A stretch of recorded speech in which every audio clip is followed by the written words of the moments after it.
Hello everyone મિત્રો, જય દ્વારકાધીશ, જય શ્રી કૃષ્ણ. મિત્રો, આજે આપણે બેંક નિફ્ટીમાં ટ્રેડ પાડ્યો છે, રાઈટ?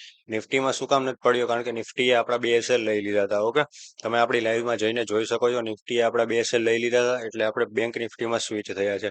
માર્કેટમાં આ ટ્રેડનું સિમ્પલ લોજિક એ જ છે કે માર્કેટે એક ઓપનિંગ આપતા એક રેન્જ બનાવી હતી અને એ રેન્જનો બ્રેકઆઉટ કર્યો, પછી પાછી એક રેન્જ બનાવી અને આપણે એ રેન્જનું બ્રેકઆઉટ આવતા સારું એવું મોમેન્ટમ કેપ્ચર કર્યું છે. ઓકે, માર્કેટ અત્યારે જોશો તો સારો એવો મોમેન્ટમમાં છે, 200 પોઈન્ટ પ્લસ છે.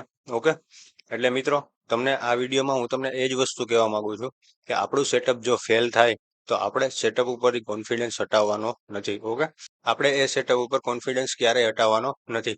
કારણ કે મિત્રો, જો તમારું સેટઅપ ફેલ નહીં થાય તો તમે એ સેટઅપ ઉપરથી શીખશો નહીં, અને શીખશો નહીં તો તમારું સેટઅપ આગળ જતા એક મોટું નુકસાન કરાવી શકે છે. ઓકે, એટલે નાના નાના નુકસાન ઉપર આપણે ઘણું બધું શીખવાનું છે, રાઈટ? એટલે તમારું સેટઅપ ફેલ થાય તો તમે એને અપગ્રેડેશન કરો. એક ભૂલ બીજી વાર ન કરો માર્કેટમાં. ઓકે, તમારા સેટઅપ ઉપર તમે 3-4 મહિના પ્રેક્ટિસ કરો, આ સેટઅપ ઉપર બેક ટેસ્ટ કરો.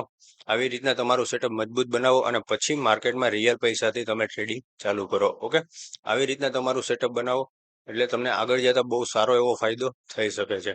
ઓકે મિત્રો, આ ટ્રેડમાં તમે જુઓ, આપણું 30 પોઈન્ટનું રિસ્ક હતું અને 100 પોઈન્ટનો ટાર્ગેટ હતો. ઓકે, માર્કેટે લગભગ 200+ પોઈન્ટ આપેલા છે. ઓકે, આપણે 100 પોઈન્ટ કેપ્ચર કરવાના હતા, માર્કેટે 228 પોઈન્ટ સમથિંગ આપેલા છે, રાઈટ? આ ટ્રેડમાં, કારણ કે આ ઓપ્શન 700 પોઈન્ટની આસપાસ પહોંચી ગયો છે. ઓકે, તમે જુઓ ખાલી આ ટ્રેડમાં, તમે જુઓ ખાલી સિમ્પલ લોજિક હતું, નાનું એવું લોજિક હતું, પણ કેવડું મોટો પ્રોફિટ કરાવી દીધો છે. ઓકે મિત્રો, તમે આ ટ્રેડ આખો જોજો એટલે તમને થોડુંક પણ ખબર પડશે. ઓકે, માર્કેટમાં ટ્રેડ કેવી રીતના કરવું. ઓકે, હું અહીંયા તમને શીખવાડવા આવ્યો છું, ટ્રેડ આપવા નથી આવ્યો છું. એટલે તમે માર્કેટને શીખજો, પછી તમે તમારી જાતે ટ્રેડ કરજો, એટલે એનો કોન્ફિડન્સ કંઈક અલગ જ હશે અને તમે માર્કેટમાં ઊભા રહી શકશો. ઓકે, મળીએ આપણે નેક્સ્ટ વિડીયોમાં. તમે ટ્રેડ આખો જોજો. ઓકે, જય દ્વારકાધીશ, જય શ્રી કૃષ્ણ.